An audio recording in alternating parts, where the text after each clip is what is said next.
Back to my channel. आज हम पढ़ने वाले हैं अपेक्स की बेस्ट प्रैक्टिसेस के बारे में, जिसमें मैं आपको बताऊंगा कि जब भी हम कोई भी सेल्स फोर्स के अंदर अपेक्स कोड लिखते हैं तो हमें कौन कौन सी बेस्ट प्रैक्टिसेस को फॉलो करना चाहिए ताकि अपना कोड अच्छे से रन करे। ओके, लास्ट वीडियो में मैंने आपको बताया था ट्रिगर की बेस्ट प्रैक्टिसेस के बारे में कि जब भी हम कोई अपेक्स ट्रिगर लिखते हैं तो हमें कौन कौन सी बेस्ट प्रैक्टिसेस को फॉलो करना चाहिए। ओके, अगर आपने अभी तक मेरी वो वाली वीडियो नहीं देखी है तो मैं डिस्क्रिप्शन में उसका लिंक ऐड कर दूंगा, आप वहाँ जाके मेरी वो वीडियो देख सकते हो। ओके गाइज, तो हम शुरू करते हैं अपनी बेस्ट में। कुछ आपको पॉइंट दिख रहे हैं, ठीक है। सबसे पहली चीज आती है बल्किफाई अपेक्स कोड, ठीक है। आपने क्या करना है, जो भी हम कोड लिख रहे हैं, ठीक है, पूरा बल्किफाई होना चाहिए। अब बल्किफाई का मतलब क्या होता है कि बल्किफिकेशन का मतलब कि जैसे कि जो कोड हमने लिखा है मतलब कि लेस अमाउंट ऑफ रिकॉर्ड के साथ चलना चाहिए। मतलब कि हमारे पास में कोई लॉजिक लिखा, हमने एक रिकॉर्ड के साथ उसको टेस्ट कर लिया, 2 के साथ टेस्ट कर लिया तो वो चल रहा है प्रॉपरली, ठीक है। अगर मान लो हमारे पास में 200 आ गए, 2000 आ गए, 20,000 रिकॉर्ड आ गए तो तब भी वो अपना लॉजिक प्रॉपरली चलना चाहिए, ठीक है। जो कोड होना चाहिए वो बल्किफाई होना चाहिए, एक्स्ट्रा अननेसेसरी वेरिएबल्स मेथड्स वगैरह उसमें नहीं होना चाहिए। Proper short and sweet code होना चाहिए ताकि वो कम अमाउंट डेटा के साथ में और लार्ज अमाउंट ऑफ डेटा के साथ चलना चाहिए, क्योंकि हमारे पास डेटा तो कितने भी आ सकता है ना, जरूरी थोड़ा ना हर बार 10, 20, 50 ही आएगा, नहीं, कितना भी थाउजेंड्स में डेटा आ सकता है, तो 1000 के हिसाब से अपने आप को वो मॉडिफाई करके चले, ठीक है। अगला पॉइंट अपना avoid SOQL query and DML inside the for loop. जैसे कि हम कई बार क्या करते हैं कि एसओक्यूएल क्वेरीज को फॉर लूप के अंदर लिख देते हैं। मान लो कोई भी लिस्ट है, लिस्ट की साइज है 5000, ठीक है, तो 5000 को अपन फॉर लूप के अंदर हैंडल करवा रहे हैं, ठीक है। और हमने क्या कर दिया, इनसाइड फॉर लूप लिख दिया एसओक्यूएल क्वेरी को, तो एसओक्यूएल क्वेरी कितनी बार कॉल होगी, 5000 टाइम होगी, राइट। अब 5000 टाइम अगर अपनी एसओक्यूएल क्वेरी हिट हो रही है मतलब अपन को कुछ गवर्नर लिमिट आने वाली है ना। तो हमें क्या करना है, हमेशा जो भी एसओक्यूएल क्वेरी है उसको क्या करना है, आउटसाइड द फॉर लूप लिखने की कोशिश करनी है। हमेशा कोशिश नहीं करनी मतलब लिखना ही है अपन को, ताकि अपन को किसी भी तरह की एरर ना मिले। ओके, जैसे हम कोई भी डीएमएल ऑपरेशन कर रहे हैं, इंसर्ट, अपडेट, डिलीट एनीथिंग, ठीक है, तो वो भी हमें क्या करना है, आउटसाइड दी फॉर लूप लिखना। क्योंकि मान लो हमने 200 टाइम चल रहा है अपने फॉर लूप और हमने फॉर लूप के अंदर लिख दिया, इससे क्या होगा कि अपने जो भी इंसर्शन, अपडेशन, डिलीशन जो भी होगा वो 200 टाइम चलेगा, तो वो चीज़ गलत है, उससे हमें क्या मिलेगी, एरर मिलेगी। ओके गाइज, अगली चीज़ अपना क्वेरिंग लार्ज डेटा सेट। जो हमें क्या करना है कि जो भी डेटा है, जैसे कि लिमिटेशन कितनी अपनी एसओक्यूएल क्वेरी की 50,000 डेटा फेस करने की, ठीक है। तो अपन को क्या करना है, जो लार्ज डेटा के साथ में पूरा उसको डेटा को क्वेरी करके उसके साथ अपन को एग्जीक्यूशन करवाना है, ठीक है। कभी भी अपन को 1, 2, 10, 20 रिकॉर्ड के साथ में कभी भी एग्जीक्यूशन नहीं करवाना, ताकि अपना जो भी लॉजिक हमने बनाया वो कम डेटा के साथ में और लार्ज डेटा के साथ दोनों के साथ प्रॉपरली काम करना चाहिए। ओके, तो अभी अगली चीज़ है use of map of as object, ठीक है। जैसे कि हम क्या करते हैं, कई बार कोई लॉजिक बनाते हैं, राइट, हमने कोई लॉजिक बनाया वो अलग अलग मल्टीपल ऑब्जेक्ट के साथ में काम कर रहा है, ठीक है। एस ऑब्जेक्ट क्या होता है, पेरेंट ऑब्जेक्ट होता है all the standard and custom object का, ठीक है। अगर हम एस ऑब्जेक्ट यूज़ करेंगे, मैप ऑफ एस ऑब्जेक्ट, तो हमें जो भी एसओक्यूएल क्वेरी जो हम लिखते हैं फॉर लूप के अंदर वो भी हमें फॉर लूप के साथ लिखते हैं, तो वो हमें लिखने की जरूरत नहीं पड़ेगी, हम उसको अवॉइड कर सकते हैं। डायरेक्टली अपन क्या कर सकते हैं, मल्टीपल ऑब्जेक्ट के साथ में उस चीज़ को जो भी अपना लॉजिक उसको हैंडल कर सकते हैं, ठीक है। अगला पॉइंट अपना use of limit apex methods, ठीक है। जो भी अपेक्स मेथड्स हमने क्रिएट किए, राइट, जो भी हमने अपेक्स मेथड्स क्रिएट किए वो प्रॉपर होने चाहिए। जैसे कि हमने कोई अननेसेसरी मेथड क्रिएट कर दिया तो वो भी हमारे पास नहीं होना चाहिए। जैसे कि हमारा लिमिटेड होना चाहिए, राइट।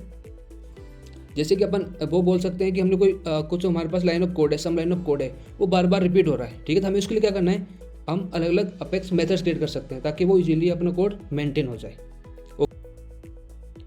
तो अपना नेक्स्ट पॉइंट है use of the limit apex methods. हमें क्या करना है, लिमिट मेथड्स को यूज़ करना है, ठीक है। जिसका यूज़ करने का क्या बेनिफिट है, इसको यूज़ करने का बेनिफिट है हमें जो सेल्सफोर्स की गवर्नर लिमिट जो हिट होती है, ठीक है, कोई भी एग्जीक्यूशन करवाने से पहले तो वो हिट नहीं होगी। इसके क्या कुछ प्री डिफाइंड मेथड्स हैं, ठीक, जैसे कि अपने पास में limit dot gate limit queries, ठीक है, limit dot gate queries, limit dot gate heap size, limit dot DML statement, जिससे अपन क्या पता कर सकते हैं कि हम कितनी एसओक्यूएल क्वेरीज अब आगे एग्जीक्यूट कर सकते हैं, कितनी डीएमएल ऑपरेशन हम एग्जीक्यूट कर सकते हैं, ताकि हम जो भी लॉजिक बना रहे हैं उसी हिसाब से क्रिएट करें, ताकि हमें कोई भी एसओक्यूएल क्वेरी की डीएमएल स्टेटमेंट की गवर्नर लिमिट हिट ना हो, ठीक है।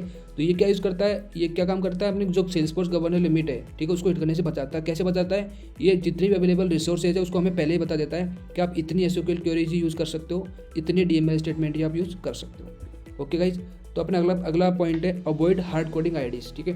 कई बार हम क्या करते हैं कि डायरेक्टली किसी भी कोड की आईडी को डायरेक्टली अपन कोई भी लॉजिक बनाते हैं उसके अंदर प्लेस कर देते हैं, ठीक है। तो वो हमें कभी भी नहीं करना है। क्यों नहीं करना, क्योंकि जो हम directly hard coding ID use करेंगे वो स्पेसिफिक रिकॉर्ड के लिए अपना लॉजिक चलेगा, ठीक है।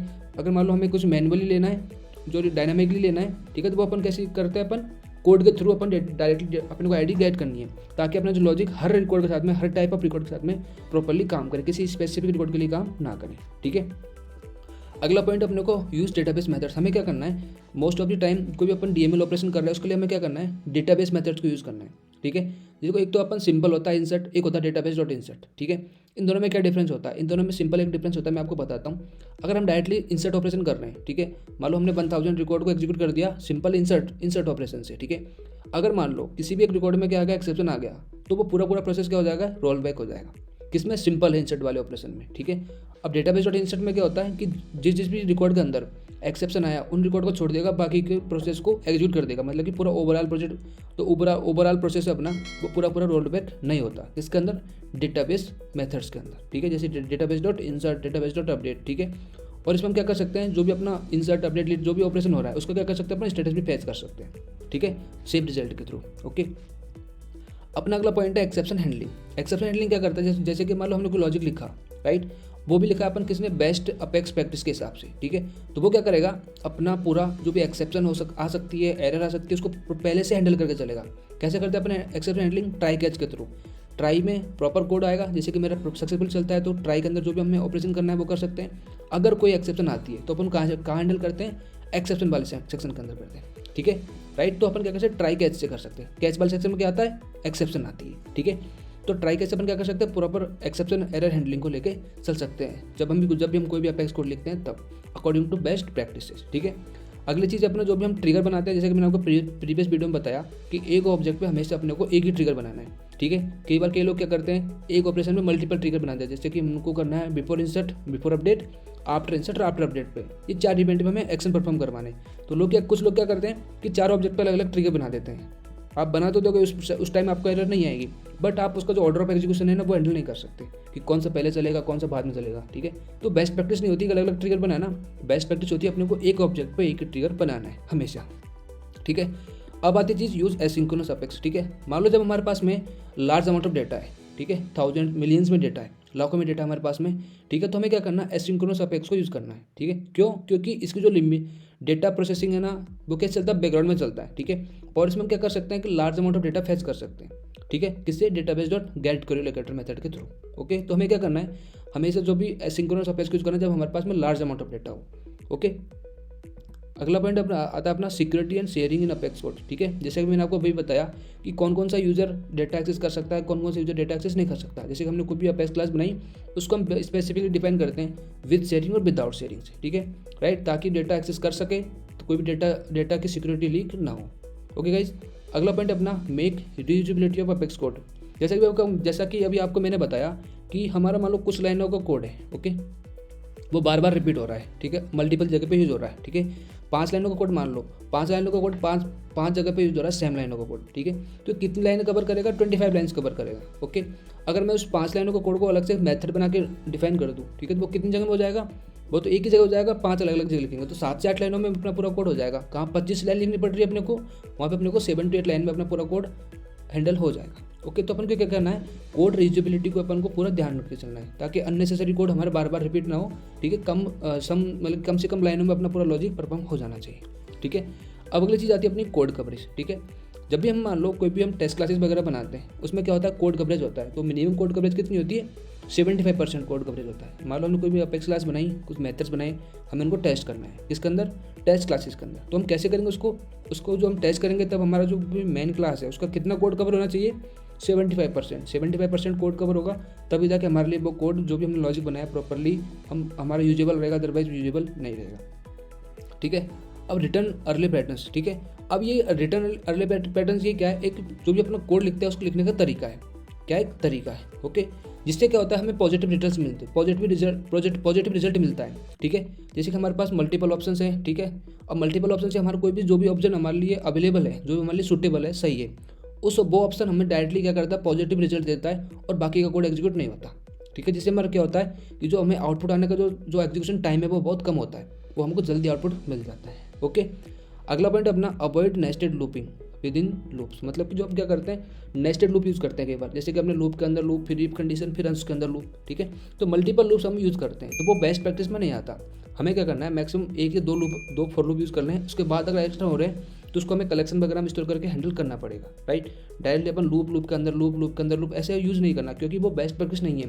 ये क्या करेगा अपन को, या तो कोई एरर देगा, अदरवाइज जो अपना एग्जीक्यूशन टाइम है वो बहुत ज़्यादा कर देगा, बहुत ज़्यादा अपने को टाइम लग जाएगा अपने को आउटपुट में लेने के लिए। ओके, अगला अपना पॉइंट है don't mix apex process builder work flow rules and record triggers flow. ठीक है, देखो प्रोसेस बिल्डर वर्क फ्लो तो आजकल बंद हो चुका है।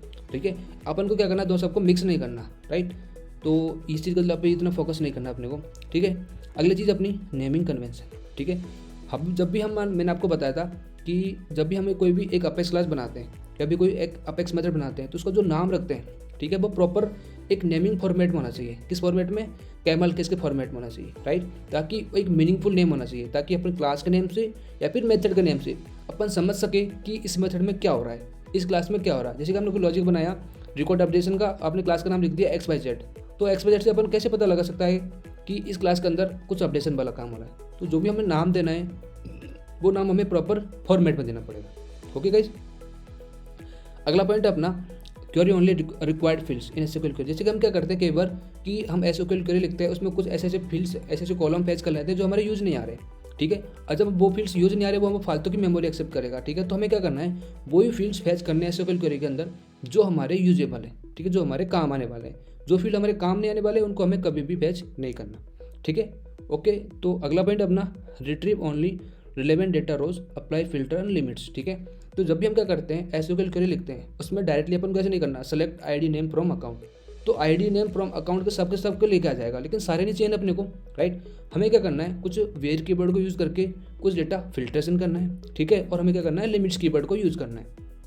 ठीक है, ताकि हमें किसी भी तरह की कोई गवर्नर लिमिट हिट ना हो। ठीक है, किसी भी तरह की कोई हमारे पास एरर ना आए। ओके, अगला पॉइंट अपना remove debug statement from the code after testing. जैसे हम कई बार क्या करते हैं टेस्ट करते हैं अपना लॉजिक को, उसमें सिस्टम डॉट डीबग लिख देते हैं कई बार ताकि अपन चेक कर सके कि क्या हमें आउटपुट मिल रहा है, प्रॉपरली मिल रहा है नहीं मिल रहा, जो हम चाह रहे हैं वो मिल रहा है नहीं मिल रहा। ठीक है, तो हम कई बार क्या करते हैं, हम उनको हटाना भूल जाते हैं। तो वो हमें हटाना नहीं भूलना है। जब भी हम कोई भी सिस्टम डॉट डीबग टाइप की स्टेटमेंट यूज़ करते हैं, ठीक है, उसको हमेशा जब आफ्टर टेस्ट करने के बाद हमें उसको प्रॉपरली हटा देना है।